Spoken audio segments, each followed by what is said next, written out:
Ta main me conduit, ta droite me saisit. Tu as posé sur moi,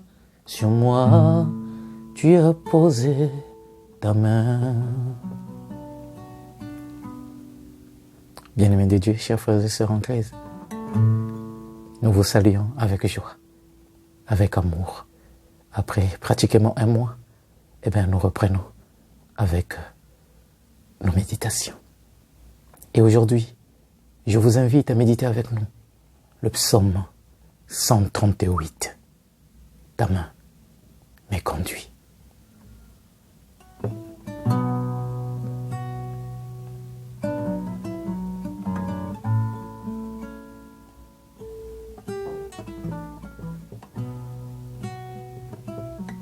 Tu m'escrutes, Seigneur, et tu sais. Tu sais quand je m'assois, quand je m'élève. De très loin, tu pénètres mes pensées.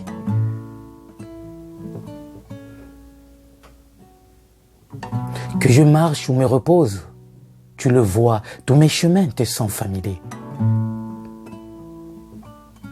Avant qu'un mot ne parvienne à mes lèvres, déjà, Seigneur, tu le sais. Tu me dévances et me poursuis, tu m'enserres, tu as mis la main sur moi. Sa voix prodigieuse qui me dépasse, hauteur que je ne puis atteindre.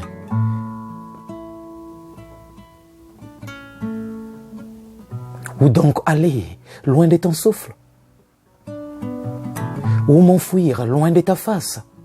Je gravis les ailes, je gravis les cieux, tu es là. Je descends chez les morts, te voici. Je prends les ailes de l'aurore et me pose au-delà des mers. Même là, ta main me conduit, ta main droite me saisit. J'avais dit, les ténèbres m'écrasent. Mais la nuit devient lumière autour de moi. Même la ténèbre, pour toi, n'est pas ténèbre. Et la nuit, comme le jour, est lumière. C'est toi qui as créé mes reins. Tu m'as tissé dans le sein de ma mère. Je reconnais devant toi le prodige, l'être étonnant que je suis. Étonnantes sont tes œuvres, toute mon âme le sait. Mes os n'étaient pas cachés pour toi quand j'étais façonné dans le secret, modelé aux entrailles de la terre.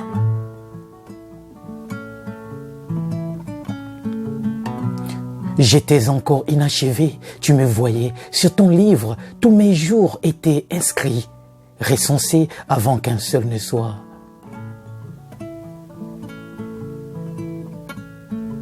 Que tes pensées sont pour moi difficiles, Dieu, que leur somme est imposante.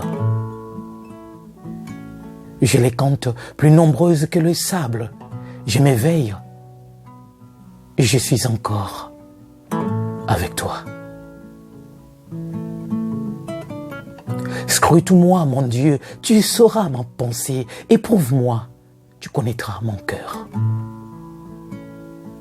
Vois si je prends le chemin des idoles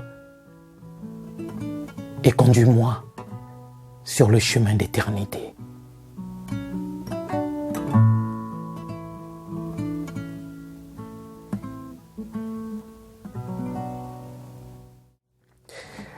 Bien-aimés de Dieu, chers frères et sœurs en Christ, vous avez suivi avec nous ce psaume 138.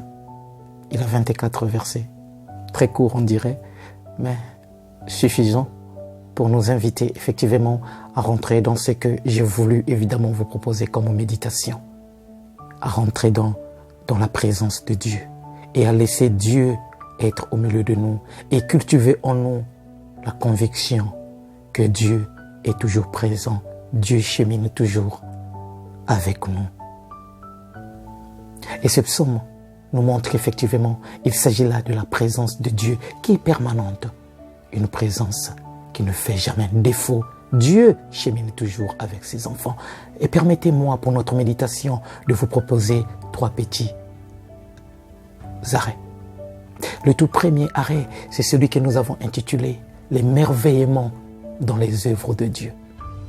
Oui, savoir s'émerveiller. Et si vous avez bien regardé le psaume, tout nous montre qu'évidemment les œuvres de Dieu qui nous entourent sont des signes de sa présence. Et déjà, à partir de la création, on peut facilement bénir l'Éternel et lui rendre grâce pour tous ses bienfaits. Et déjà, quand on regarde le verset 14, il nous dit « Étonnantes sont tes œuvres, toute mon âme le sait. » Puis, le psalmiste ajoute « Je reconnais devant toi le prodige, l'être étonnant que je suis. » Oui, son âme le sait. Et dire son âme, ça veut dire c'est tout son être qui est plongé dans la reconnaissance. Une manière de dire, je te bénis Seigneur car tes œuvres sont grandes. Et parmi les œuvres de Dieu, bien-aimé de Dieu, le chef-d'œuvre, c'est toi, c'est moi, c'est l'homme. L'homme est le chef-d'œuvre de Dieu. Et si l'homme est le chef-d'œuvre de Dieu, alors on peut dès lors comprendre qu'en regardant mon frère, en regardant ma sœur, je peux moi aussi bénir l'Éternel, lui dire tout simplement merci.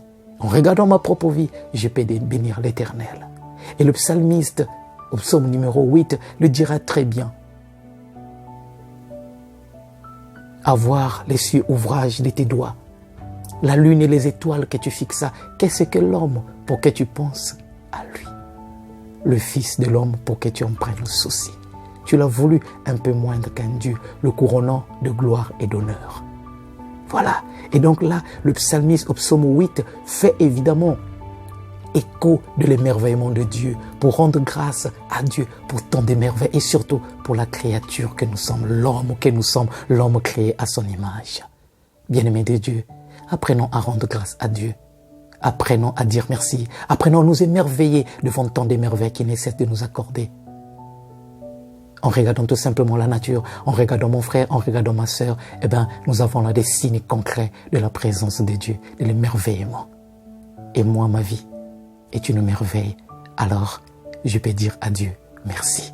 Ta vie est une merveille. Dis à Dieu, merci. Le deuxième point pour notre méditation, c'est celui que j'ai intitulé « Dieu nous rassure toujours qu'il est là ». 2 versets attirent mon attention. Évidemment, je vais commencer avec le verset 12. Dans le verset 13, autant pour moi. Dans ce verset, on finit par découvrir que le Seigneur dit, ta main, le psalmiste dit, ta main m'est conduit, ta droite m'est saisie, tu as posé sur moi ta main. Et un peu plus loin, c'est toi qui m'as créé, tu m'as tissé dans le sein de ma mère. Une manière de nous dire que Dieu est toujours là. Il nous connaît bien, il nous a tissés. Et Jérémie, évidemment, parlons de la même expérience, nous nous rappelons de la vocation de Jérémie, il finira par dire, avant que je ne sois né, toi tu me connaissais déjà, Seigneur. Dès le ventre de ma mère, tu m'avais déjà choisi. Une manière de dire que Dieu nous rassure toujours de sa présence. Depuis notre tendre enfance jusqu'à aujourd'hui, il ne cesse de nous accompagner. Soyez-en sûrs, Dieu n'abandonne jamais ses enfants. Dieu est toujours là, il chemine avec nous, il nous accompagne. Et le prophète Jérémie, au chapitre 18, n'est-ce pas, de son livre, dira même que, vous êtes dans la main du Seigneur, gens d'Israël, comme l'argile dans la main du potier, comme pour dire, c'est Dieu lui-même qui est le Créateur, c'est Dieu lui-même qui nous façonne. Et si Dieu nous façonne, nous ne pouvons que lui dire merci. Et effectivement, nous rappeler qu'il est toujours là, à côté de nous. Il chemine, il nous accompagne, il marche avec nous. Dieu rassure toujours sa présence, sollicitude de Dieu. Enfin, le dernier point qui peut effectivement nous aider à entrer dans notre méditation, c'est celui que j'ai intitulé « La présence de Dieu ne fait jamais défaut » à ceux qui croient, bien évidemment. Alors, 2 versets peuvent bien nous aider. Alors, le tout premier verset, c'est le verset 5. Nous avons médité ce psaume et regardez bien le verset 5. Le verset 5 dit « Tu me dévances et me poursuis, tu m'enserres, tu as mis la main sur moi, tu me dévances, tu me poursuis. » Et le verset 12, « La ténèbre n'est pas ténèbre devant toi, la nuit comme le jour est lumière. » Revenons sur le verset 5, « Tu me dévances, tu me poursuis. » Là, évidemment, le psalmiste est en train de rassurer la présence de Dieu. Tu me dévances. Dans toute situation, Seigneur, tu es toujours là. Dévancer, ça veut dire quoi? Tu es devant, tu connais déjà l'avenir. Autrement dit, le présent, le passé et l'avenir appartiennent à Dieu. Et Dieu connaît notre présent, Dieu connaît notre passé, Dieu connaît aussi notre futur. Lui seul peut éclairer notre futur. Si bien que au verset 12, le psalmiste dit quoi? Eh bien, la ténèbre ou les ténèbres, pour toi, ne sont pas ténèbres. La nuit, comme les jours, est lumière. Ça nous rappelle l'épisode évidemment de la sortie des enfants d'Israël de l'Égypte. Lorsqu'effectivement la nuit arrivait pendant leur marche, eh bien, il y avait la colonne de feu. Et que faisait cette colonne de feu? La colonne de feu, évidemment, faisait éclairer leur chemin, brillait pour qu'effectivement les ténèbres soient dissipées de là où étaient les enfants d'Israël. Une manière de nous dire une fois de plus qu'évidemment, lorsque Dieu est devant, lorsqu'il est à côté, lorsqu'il est derrière, évidemment, lorsque nous lui ouvrons tout simplement le cœur et le laissons effectivement prendre notre vie et la conduire, eh bien, même les ténèbres de notre vie se transforment en lumière.